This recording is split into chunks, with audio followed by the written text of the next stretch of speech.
planuri de weekend și spuneam de ceea ce mai putem să vizităm în Bucovina. Mergem către începutul lunii august și deja către un festival care a devenit tradiție, se află la cea de-a 5-a ediție. Festivalul Trufelor revine la Cacica între 1 și 3 august.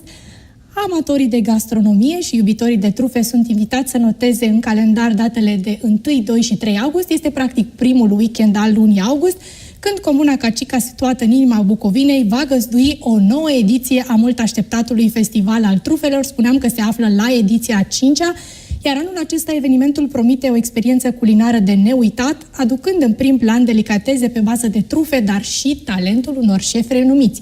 Vedem și noi chiar acum afișul postat și de colegii noștri de la suceavalive.ro.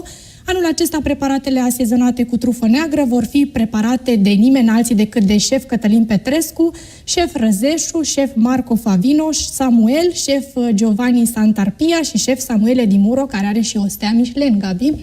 Și de asemenea, organizatorii au pregătit și spectacole deosebite ce vor fi susținute de invitați, dar și multe alte noutăți pentru cei ce vor fi prezenți. Așadar, o ediție de festival anul acesta, cea de-a 5-a, ediție aniversară, și așa cum ne-am obișnuit deja, bineînțeles că cei pasionați de natură, gastronomie și timp de calitate sunt așteptați în primul weekend a lunii august la Cacica.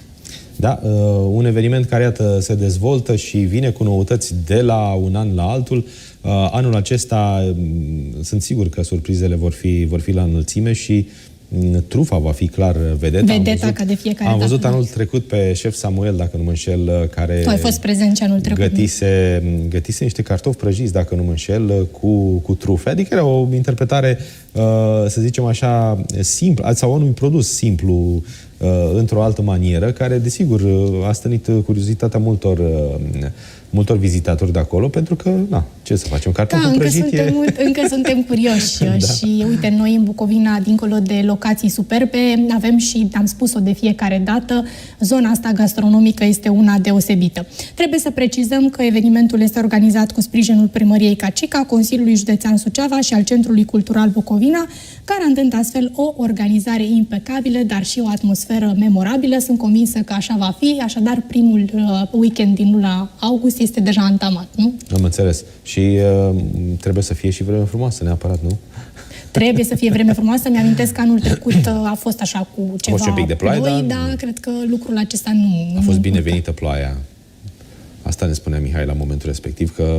Uite, dacă tot ai precizat asta, cu siguranță vom avea și noi informații directe la sursă, la cald, înainte de desfășurarea evenimentului, pentru că, să știi că e o foarte mare bucurie pentru mine că organizatorii de evenimente sunt deja la cea de-a doua prezență în platoul Antena 3 Suceava, discutând despre evenimente.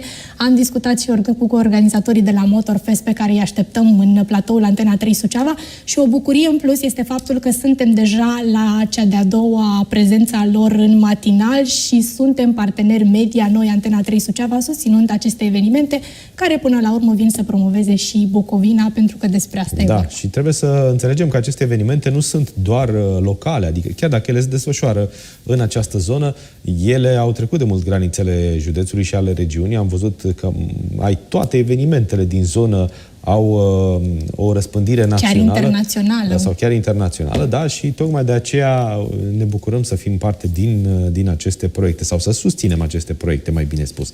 Hai